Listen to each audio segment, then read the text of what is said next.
Well, again, here's my thing. You need like a raise your hand button or some shit, because you don't. You talk about don't speak over people, but the reason why is because people can't somehow or another alert you that I want to be next in the queue, and then people just start talking. I'm trying to take notes, so I'm all fucking fucked up now. You're doing all right, and the thing is, this ain't even half bad. Like this is not the worst. It's a lot of stuff to try to respond to. Look, I agree with a lot. It's been a lot of great points made. There was responsibilities on all ends. Yes, I was there when it was a big thing for women to be just don't need a man. I want to go off and do the single stuff like that. At my age, there was a ton of that stuff, and it does affect us. No matter what anybody says, it all affects us. It's our people. It's our black men. They're growing up. What I think was being missed by Master C's very salient point is the responsibility aspect. Yes, what is currently out there now and what is happening, we have to deal with as a black people. But if we educate each other and spend some of this time speaking to our black men about abstinence or protection and things of that nature, then guess what? You will reduce the amount of fatherless kids because the men are being responsible with their own damn bodies. Here's the other thing. Hold on. Well, and I just want to make sure you have this piece of information because I know you said you were writing everything down on that particular point. AM clarified that percentage of men is only 10%. So when you take 10% of the 100%, you could argue that that's being done. But it's worse. It's worse than that. What he just hold on, Angry Man. I just want to see because he had another point too. That's all. Right. Well, so what happens is, so I'm not even gonna get into the statistical things because then people will think I'm hating on the statistics, which I brought up from the beginning. But then, depending on where you go get those damn statistics from, the shit's gonna be different from one place or another. That is a actual point. Okay. But the other part is this. Go ahead. Yeah. One of the things that I think we had a problem with is coming on and having to cheer on men and things of that nature and talk about what men should do, which I think is part of it. The other part of it is where's the fucking conversation between the men and the women to try to come on the same accord in the page? It seems like everybody's on their side. Well, fuck it. I gotta stand up for men and I gotta stand up for women. So at the end of the day, nobody's talking to each other. I actually think that us speaking on the men's side is speaking. Hold on, Rick. I need to get. Aaron hasn't said anything. I know Aaron, Angry Man wanted to follow up on that, and then Be Nice had his hand up. Aaron, did you have anything on this particular set of issues? Yeah, I can answer the very last question Uncle Ant asked, and he says, "Where's the conversation being had between men and women?" I'd like to go back to when Mr. Fantastic alluded to you're not being very well versed in this community. The conversation is being had. A lot of platforms in the so-called manosphere feature women. This one particularly has an episode called Women's POV every single week. A lot of his peers and competitors have women on their panels on a consistent basis, and a lot of times their panels with Peak Network, for example, they have a day called a Sheet Critique where it's all women-driven panels. So I think what we're doing is we're going along with the false pretense that the women's perspective is being completely ignored in the manosphere, and it simply isn't. There is a very active conversation being had. The problem is men need to have our conversation amongst men first in order to be leaders so that we can lead the conversation to a more successful place when women do come into the picture. Now, we do have to glean information from them when we have our roundtable meetings, and we do that by allowing them to be heard on the panels. But we got to have our conversation first. We got to hold ourselves accountable first, and that's another thing that's left out about the manosphere that we do is we hold everybody. Kevin Samuels used to say the first thing he did, and it never sold, was hold men accountable. Angry Man goes in on men. You've seen it on this panel. DJ Hint being very balanced, right? The manosphere is about the men's experience. And if there's one thing we know about men, we're very good at holding ourselves accountable. That's why we do things like play sports and things. We're very, very predisposed to respecting hierarchy, structure. That's what we contribute to the community. And if the leaders are going to have a conversation, one of the topics that comes up in Hamp's panel, standards. We just talked about the other day. We have to establish a set of standards. We cannot be so individualistic with these conversations. We have to establish standards across the board if a nation is to become a series of communities, which is a series of neighborhoods, which is a series of families consisted of whole households. We have to set expectations for men and women. We have to seize our narrative. We have to seize our own image from the adversaries and from women, control our own image, and assist with women controlling their image. Because the one thing women will tell you is their image is out of control. Oh, we're the most marginalized, we're called hoes, we're mammified and all this other shit, which is true, but we have to help them in that plight. But how can we do that if we've not mastered our own ability to seize our own image? We don't have a knowledge set to draw from. So the conversation is very, very, very integrated with women. It's just we have to lead the entire narrative from beginning to end if we're leaders, and we cannot do that individually. Go ahead, Angry Man, and then be nice. Okay. So what Uncle Ant said about us, the conversations where we're holding men accountable and we're telling men what they need to do and blah, blah, blah, whatever, right? I do that all the time. In fact, I get a lot of smoke from the space, from dudes, because I do that. I literally wrote a book. I have a whole book that's geared just towards the men on what they need to do to pick a good woman to freaking hold it down the way a man is supposed to hold it down. And in the book is not complaining about women. It's telling men what they need to do so that they can actually get a decent relationship and be able to live a normal freaking life. Go ahead, be nice. Okay, so I don't know what I want to respond to. I think I'm going to respond to Uncle Ant. But what you said about how we're not having, or we need to have more conversations with the women, but it's actually, we're not actually having conversations with the women. We're temperature gauging their mindset. We're not actually, like, when you have these types of conversations, it doesn't actually seem like you're getting anywhere most of the time, because us not getting somewhere is the temperature check.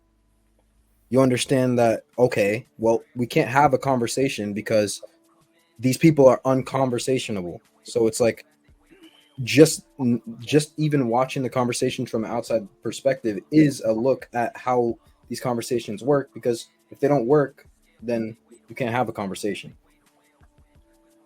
Two sides too entrenched in their own sides that they're not ready to come together in confidence. Yeah, well, let me ask this question. John Henry, from the, for lack of a better term, other side, did you hear any points that resonated? No, most of the only thing that resonated to me was the statement of take responsibility for yourselves, and something Uncle Ant also said, whereas when we come together, everyone can, for lack of a better expression, everyone wins, we go forward. But the thing is that everyone coming together means that we can't be disingenuous. That's the problem right now, that no one is willing. Let me correct that, Hal. As men here in the space, we're trying to make sure that we meet in equal grounds here, right? But if you can't have a quality conversation if you're always going to be met with a disingenuous argument. And that's the main thing. You can't do anything with a disingenuous argument. And that's the main problem here. Now, Uncle Ant, I get it that you said you're 51 and you got experience and there's certain things you have seen. We can all say that. I'm 53. Now, does that mean that my experience tops yours? Of course it doesn't. We've got experience in different places, but right here in this platform, what Mr. Fantastic was saying earlier, there are things that we speak of that is not men complaining. This is not, and I see Master C up here rolling his eyes for the most part, because I got to admit, brother, you're probably one of the most dismissive brothers I've seen who have visited this space. Now, we have to understand that just because you haven't seen it, it doesn't mean it doesn't exist. And that's the other thing that I think people seem to overlook. Just because you haven't experienced it doesn't mean that somebody else has not had that experience. And that's all that's being said here. Now, I'll back off for a second, Hal. Yeah, Can I respond to that right quick, Hal? the absence Let him go ahead and respond, and then you can drop in Rick Judah. So one of the things that people always throw around whenever I make a statement, they say, well, just because you haven't experienced it doesn't mean it hasn't happened. And I acknowledge, I'm not denying that these things are happening. My question is always, why is it happening? Why are you experiencing these things? Why do I not experience the same things you experience? So I'm never in argument about whether these things are happening to you. I'm sure they are. I'm sure y'all are getting piss poor reactions from women. The question is why, though? And no one ever has an answer for the why. I did answer the why. The answer for the your why answer was your answer, angry man, was because 99% of black women are just naturally angry. No, so that that's why. That was not my. That was what I said a while back. I did answer the question. I said the reason why dudes are experiencing this is because back in the day there was a thing implemented that caused black men not to be in the household. Right. So if you talking don't about have the pregnancy talk, yes, I got you. I agree. So if you don't have black fathers in the household, right, the way a daughter learns how to interact with men is through the interaction with her father, right? Quick, let me respond to that before you go on. So you said there was something implemented that prevented black fathers from being in the house. There's nothing implemented that can prevent you from being a father to your kid. They can prevent you from marrying the woman that you chose to lay down with, right? Yes. So you chose not to do those things. The people who have single parents, and now we want to blame it on some sort of something else other than blaming it on ourselves and having self accountability. There's three things that were implemented that did have an effect on that. Okay, the first thing that was implemented was the food stamp program. If you already have that only impacts non-married people, but continue. I don't let him finish. Yeah, he's talking about the original point. Those people were married. But let him finish his points, though. Man, go ahead, finish your point. Okay, so the reason why that's a problem and it's problematic is because if you already have a community that's impoverished and they're having difficulty getting jobs, there may be a hard decision that has to be made, right? So you have some cases where women are like, you know what? I don't want this man in my house because I got to feed my children. He can't get a job right now, blah, blah, blah, whatever. Then you have some instances where the man literally just leaves the house and makes the decision not to be there so that the kids can be fed. But you also have the emergence of the prison industrial complex. There used to be a time where 1 in 3 black men had a record. So you had a lot of brothers that were getting locked up. That's one reason why they weren't in their household. You feel? And not all of them actually did something. All right. You got that. But you also have the war back in the day. A lot of brothers didn't come back from Vietnam. So you got a lot of reasons. Even right now, as we speak today, you know, if every black woman wanted to be in a relationship, there isn't enough men for them to have a relationship. So there's a bunch of things that happen. But the point that you were trying to make, where you're talking about these interactions, when you have girls that grow up and their father isn't in the household, a lot of times they don't learn how to properly interact with men. You feel what I'm saying? And they don't view men as authority figures. They don't view men as you know, their perception of men is based on however their household is. So if they have a mother that is always talking about men ain't shit, all of that, that's her experience. So when she goes out here in the world, she looks at black men like we ain't shit. So that's a thing. That's the why.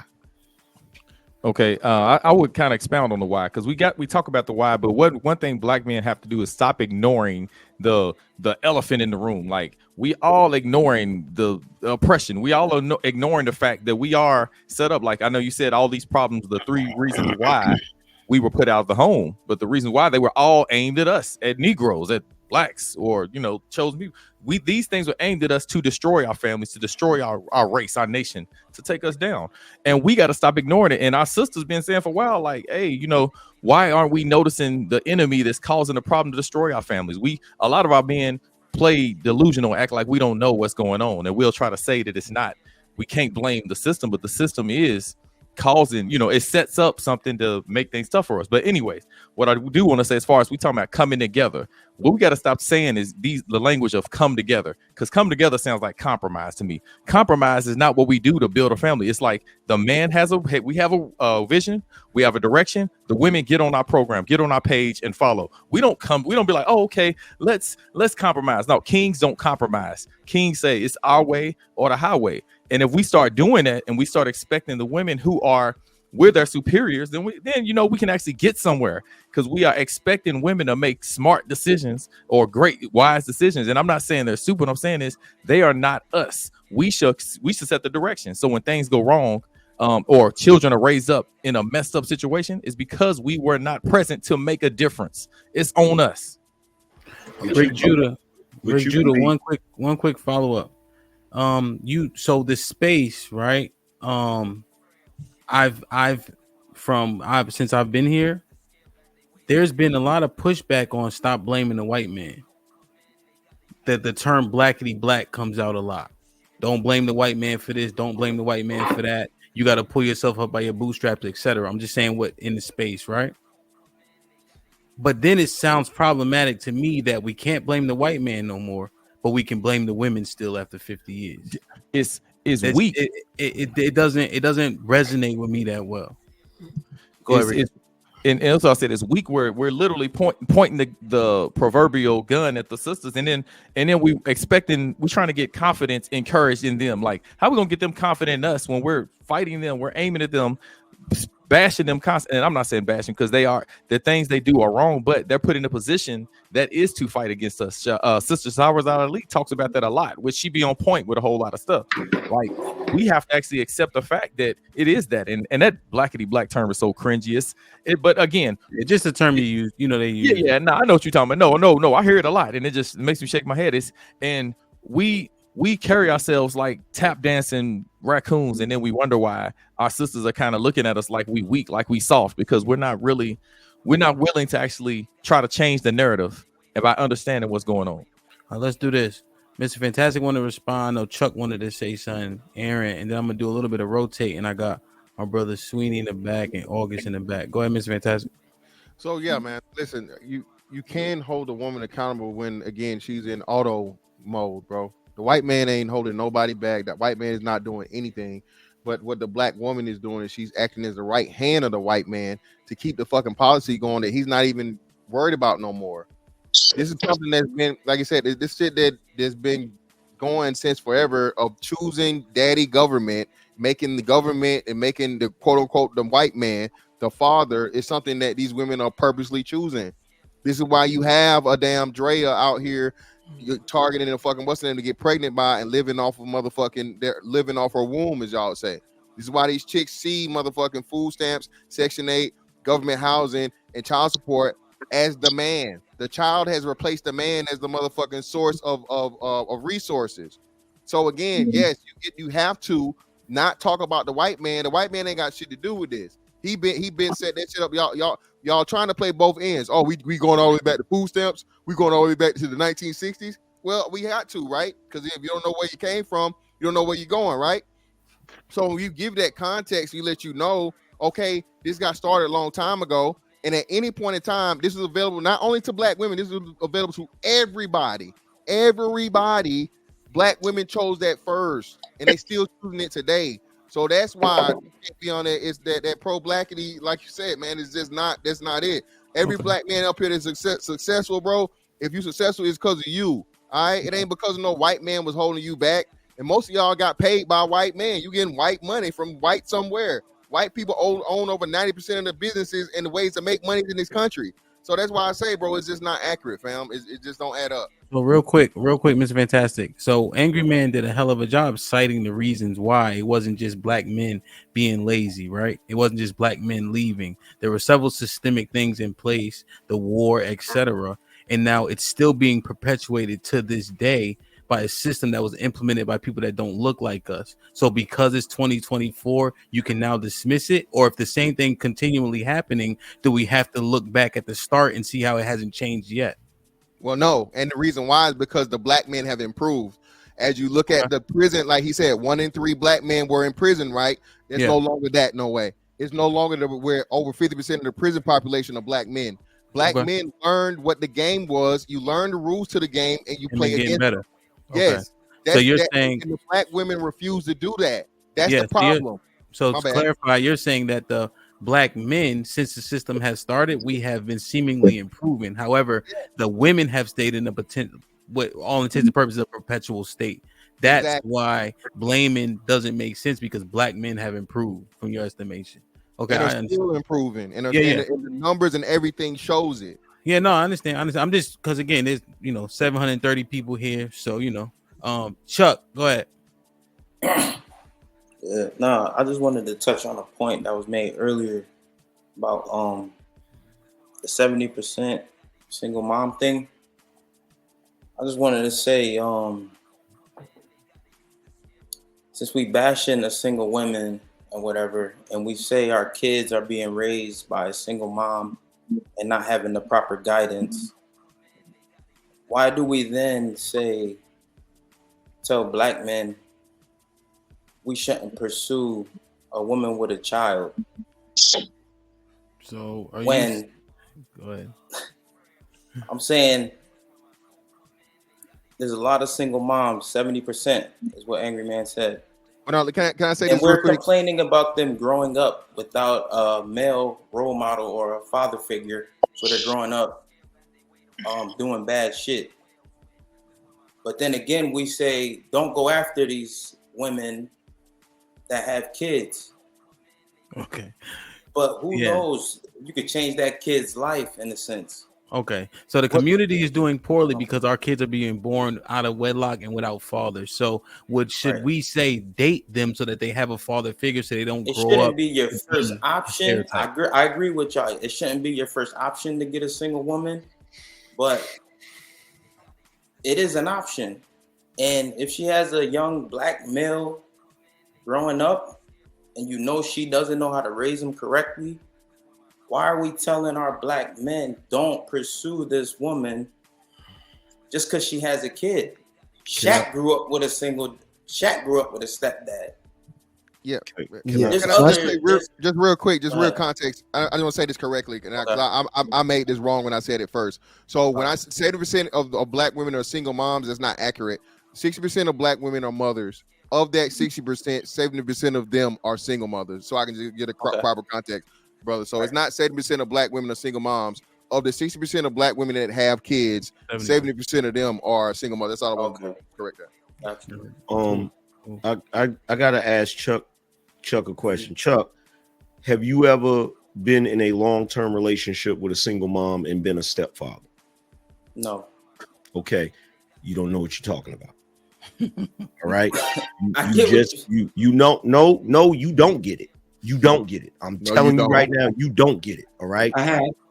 All right. So okay. So you. All right. Then, so Ed. So okay. So Uncle Ed, I'm gonna say some things. I'm gonna say some things. And I want you to tell me if I'm being accurate or not. Right.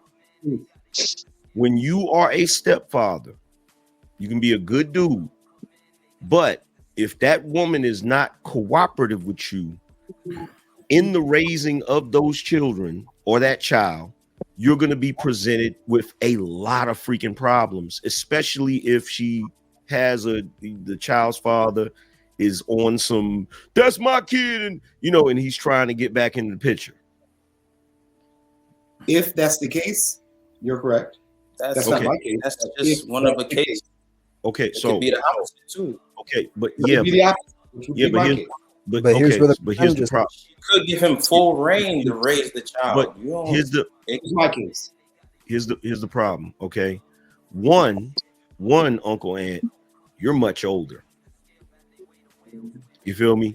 So now it works in my favor. No, listen. Yeah, it's in your favor. It's in your favor because guess what? When I was younger, right? I've seen dudes successfully be stepfathers, right? The only thing is women back then were not as problematic as they are today. All right. So nowadays, first of all, you could be the greatest coach in the world, but you can't coach someone who's not coachable.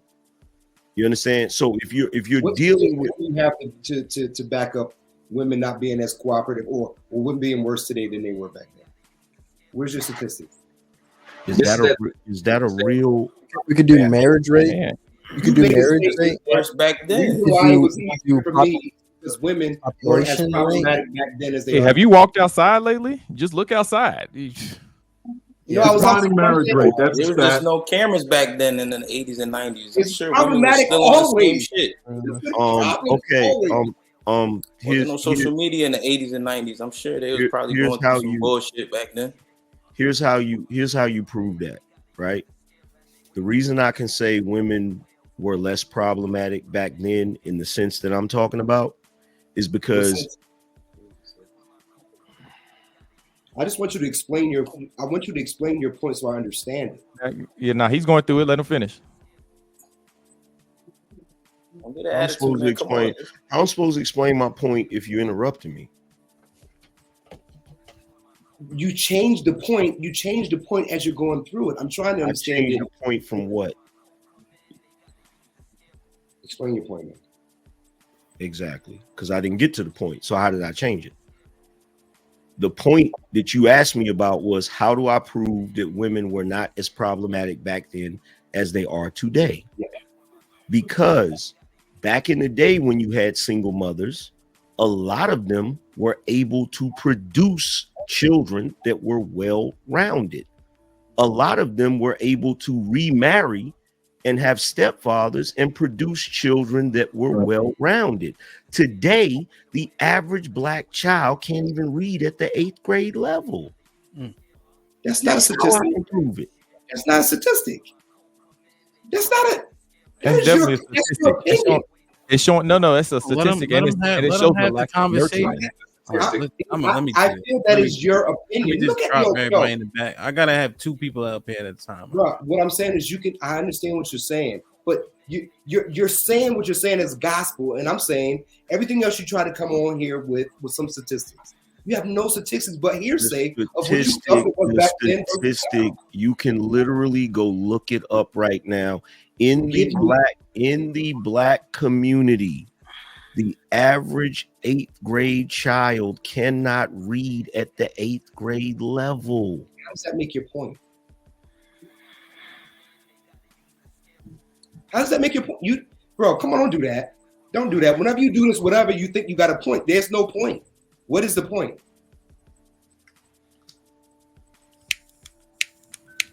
Can I'll make the point if Hold on. So we have the numbers. Uncle Ant, the point is it's the women's fault. Whatever hold on. it is we talking about, the point is it's gonna be the The women's key fault. is this, though. The key is this. Do we have numbers from both like decades or whatever the case is, or eras, so to speak? The graduation rates have got much worse. Yeah, Hamp. So if you look at the graduation rates and literacy rates, they've gotten worse over time. So that's the proof of what you're doing. And then if the majority of the households are single mother led households and the children have been raised by the mothers, and also it tells you more children are apt to drop out of high school, and like Hamp keeps talking about, right? The 80% of prisoners come from single mother household. Or the people that are in prison, 80% of them across the board come from single mother households. So that's why the stat matters. Education keeps you out of prison, and it gets you into making more money, right?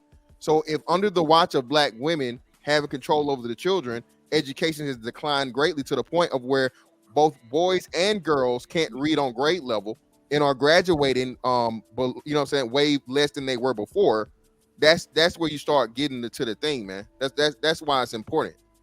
I got a quick question on the stat. So we talked about, I think whatever it is, 70% of the black women are single moms, but Angry Man said that only 9% of African American men don't raise their or deadbeat dads. That means 91% of these men, even though they may be a single parent or divided households, are still raising their kids. So why is it now the woman's complete fault that the kids are failing?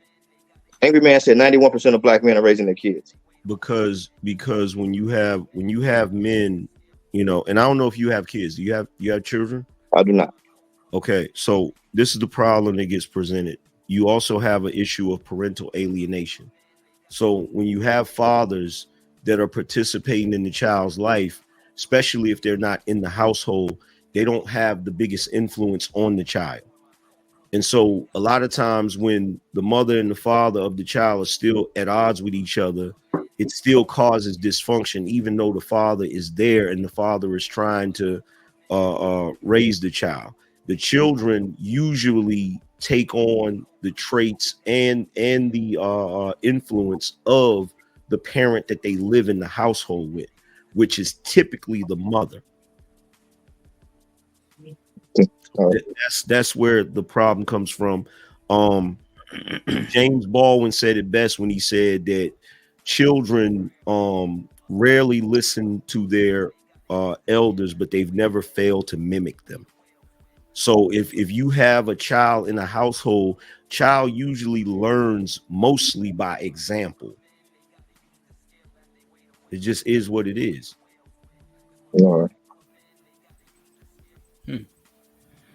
Interesting. Anybody else want to get on that point specifically? Sweeney, I saw you in the back. We were talking about this. We get it, Uncle Ant. You're a successful father, bro, but you're the exception to the rule. If you're a stepfather and you're successful at it, you are an exception to the rule. You're not the rule, bro. I got a question real quick. Go ahead, Aaron. Go ahead. No, I was going to say I am also a stepfather. And earlier in the conversation, I heard Uncle Ant make the argument that that's not my case. And I just wanted to challenge that individualistic thinking again, and also to present one challenge that all of us stepfathers have to deal with, and that's the quality of discipline that we're able to administer to the children if there are stepchildren versus if there are biological children. There is a difference.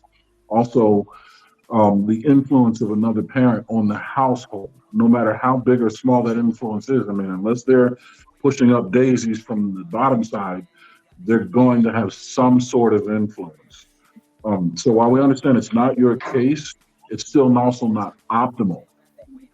And you can't use your case if we're going to try to approach this thing with a communal sense of the modus operandi. Just to clarify from my perspective, I wasn't saying that I know that is the case. I know there's a lot of that.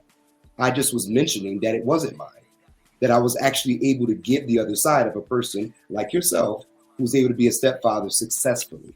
You need both ends of that. Hey, Matt, that's what I offer. I got a question for Uncle. That it was not. I got a question. I got a question for Uncle Ant. Uncle Ant, are you related to Gary Payton? I just wouldn't know. Gary Payton. Yeah, chill.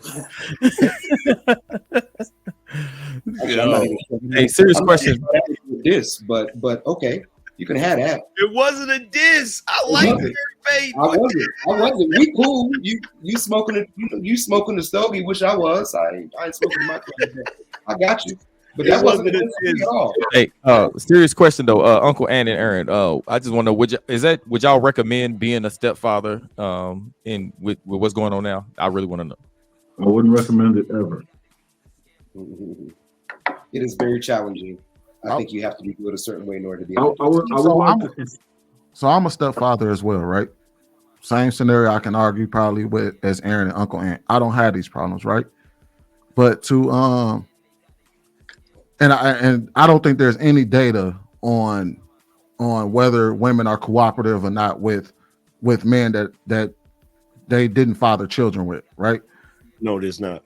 So, but if you look out and you see on social media, and you look on social media, you can see the lack of respect for stepfathers or men that attempt to be in the and to deal with women who have children. You know what I mean? And it's extremely challenging. So when as a man, when you go and you tell somebody, hey, look, it's okay to be a stepfather, you have to also give them those challenges that they may face, because that's a reality, especially with the women today. Now, again, we don't know the data on that as far as what women back then used to be versus now, but you can see in real life, and I'm sure each one of y'all know women in real life that even said they prefer to be single because they kids come before any and everybody. When we all know in real relationships, the father and mother comes first before anybody in the house. You and your spouse comes first. But I did want to correct some things, right? To Master C asked a real good question. He said, how did all this happen, right? To the men back then, when we talk about the feminist movement and Section 8 and food stamp program and all of that, that did affect those men back then, along with mass incarceration and things like that. But what you have to notice is that the moment some of those things started to subside, you started to see fatherless homes decrease. And that's a reality. Because if you look at the stats, I put Pew Research right there in the back chat. Over 66% of men live with their kids. Over 66% of fathers live with their children. Black. For how long? That seems to contradict some of the other numbers we didn't heard. Well, here's the other thing. Here's the other thing that we left out. And But is that right? Is that a right number though, Mr. Fantastic? I'm gonna be honest, I don't believe it. I mean, it's right there for you to read it in the back. I posted it before I even got up here and said it. Well, no, but we've been having a whole conversation. So regardless of that, I'm just asking Mr. Fantastic. You know what I mean? This is his lane. Because that's not the numbers we had earlier. That's all.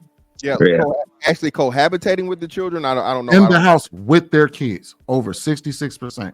As a matter of fact, the actual number says the amount of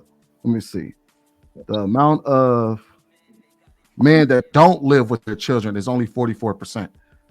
That do not live with their children. So, now, that number equals 110%, FYI. No, 44 plus 66.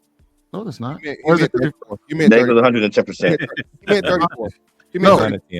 No, 44 plus 66 is 100, right? No, brother. Nah, champ, it ain't. We help you out, brother. My fault. Did I fuck that up? Hold on, wait. Yeah, you did. Yeah, 34, 66. Oh, my bad. Okay, my bad. My fault. Over 54. Is it 54 then?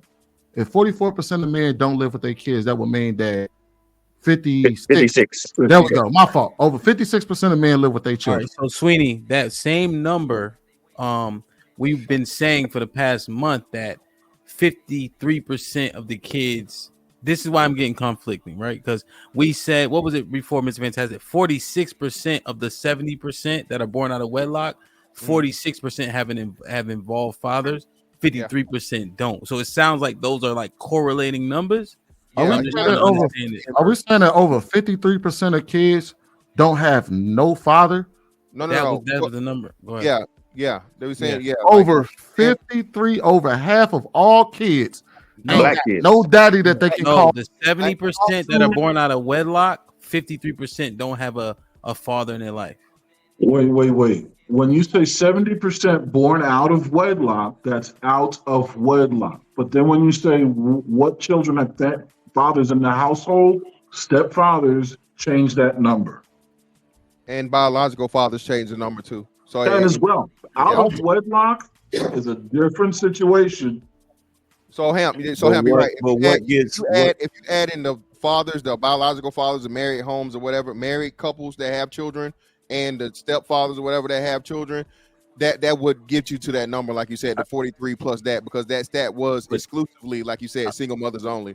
So that would make jump up to actually, 50. I think we're conflating two different things as well. Maybe children not having their fathers is not the same as all as fathers not being in their children's lives. What you guys are leaving out, which makes the numbers wishy-washy, is what's not being accounted for is the guy that has kids by 5 women. So it's kind of difficult for the biological father to be in the household with 5 different women. That gets left out all the time too. Or even if he's in the house with one of them. Or he might be in the house with one. There's 4 that ain't got him in the house. Or just don't even go to the 4 again. 60% of black women that have kids by multiple men. So just sticking with the 2, like I said, that would eliminate half of those because you can't be in 2 different households at one time. Yeah. Okay. But go ahead, Sweeney. Go ahead. All right. So I think we're conflating 2 different ideas, right? Because it could be true that a lot of kids don't know their fathers, while at the same time, a lot of fathers are live in this household with their children. One, we know that 30% of men, over 30% of black men are actually married with children. So you can take that group out right then and there. Okay. And then you add on to the fact that maybe we know that 70% of fathers are actually involved with their children. And I ain't talking about weekend dads who just call every now and again. They're saying these men are active fathers in their children's lives. So when you think about it, just because kids are fatherless doesn't mean that all men who are fathers are absent, or majority of men who are fathers are absent. Okay. Yeah. That's not reality. Now I would say this though. If we looked at it for real, because I want to ask Master C this question after I say this. If we look at it for real, today, when you look at children today, do you see most of them without dads? A lot of them without a dad. Most of them. Yeah, most of them. No dad in their life. I would say no. Anecdotally, Sweeney? Yeah, anecdotally. If we all talking, I don't see that. I see most kids with they dads are there. In some form in their life, correct. Yeah, I would agree with that. That's because, like, if you remember back in if you're a Gen Xer, right? One of the things Gen Xers was on, I know a lot of guys around me used to say this. They used to be like, yo, no matter what happens, I'm gonna be in my child's life, because they pops wasn't in their life or whatever, right? Because the other thing that we do gotta acknowledge is that in the boomer generation, there was the dudes that was like, I'm going to get a pack of cigarettes, and they never came back. So them dudes did exist. Okay. That don't get talked about either. What was that? Okay. And then I got one more question for Master C though. What's up? All right. Let's take away, obviously, because people have sex, right? Mm-hmm. And people make babies, right? It'd be impossible for us to sit here and have a conversation about making children, knowing that you actually have to create the next generation. There are ways to do that, but continue. No. Do you think that men are in total control over whether a woman is a single mother or not? Total control, that would be 100%, and the answer to that would be no. I do not think men are in 100% control of whether a woman is a single mother or not. Why not? Because, well, once she gets pregnant, then she has the majority of the control. But I will say you are in total control of yourself and whether you impregnate a woman. No. Let's say that's fair. We impregnate right. Because obviously we gotta have babies. If you never impregnate them, they can never be a single. They can never be single. But that's we're basically telling people don't impregnate women. Right. So you're trying to skip step 3. You're trying to skip to step 1 where you're responsible and jump to step 3 where they responsible. No. I'm not saying that. All I'm asking is, let's argue. Let's say it's safe to argue men gonna get women pregnant. Okay. If he in total control over whether she becomes a single mother or not. Now you answered not totally. No. Right. And so I asked, well, why not? Because once we acknowledge that men are gonna get women pregnant, like it's not a ball in her court. So she is now in control over whether she has a kid or not. No. Skip past that. We understand that she has reproductive rights. Let me go. Skip past that. Well, are you in total? Hold on a second. Mm-hmm. The reason why the question really doesn't deserve an answer because it's disingenuous. So you said total, and you used total on purpose, right? So you got him in a trick bag because what the fuck, the nigga he can't say 100%. No, I got him. I knew he wasn't gonna be able to say 100%. Actually, I was glad that he said that. Okay. I was just trying to figure out. I was just trying to gauge what his reasoning was because I was going to throw a caveat at you. I was just trying to give you the chance to say what I thought you was going to say, but you didn't say it. But here's what I was going to say. That's why I said skip past reproductive rights. If a man gets a woman pregnant, right? Mm-hmm. He wants the child. She wants the child. Beautiful kid is born. They together. Mm-hmm. Relationship no longer works out. She leaves him. Doesn't she become a single mother? Yes. Isn't that worth considering? Is what part of it worth considering? Isn't that worth considering when we're talking about men being responsible for women becoming single? So I would say if your relationship with the kid's mother is a boyfriend-girlfriend relationship, it's much easier for her to walk away from than if it's a wife-husband relationship. So if you had a husband-wife relationship with that woman, it's a little bit more complicated for her to walk away. But women walk away from boyfriend-girlfriend relationships every day. So if you want to increase the likelihood that you're not a single parent, you should probably get in a husband-wife relationship. Fair enough. But we also women file for divorce. But the point that you're trying to make, Sweeney, and I get the point that you're trying to make, is kind of nullified by his original point.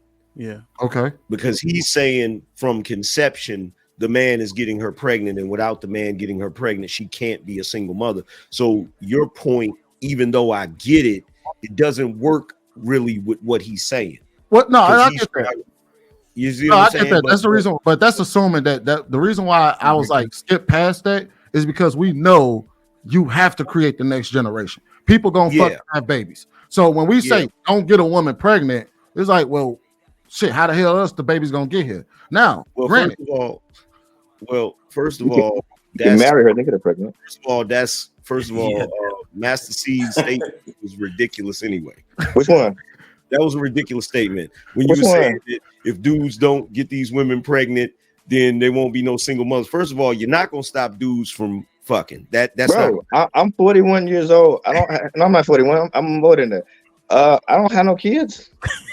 Like, I always try to figure out why am I able to pull this shit off masterfully, but nobody else can. What I'm saying, listen, bro. Hold on, Angry Man. Let me ask you a question, Angry Man. I got some superpowers. I'm the only nigga who able to meet women and have sex with them and not knock them up. I'm able to meet women and have pleasant interactions with them. Like, I don't know. Master C, hush. You want one back and forth all night. Just hush for a second, Angry Man.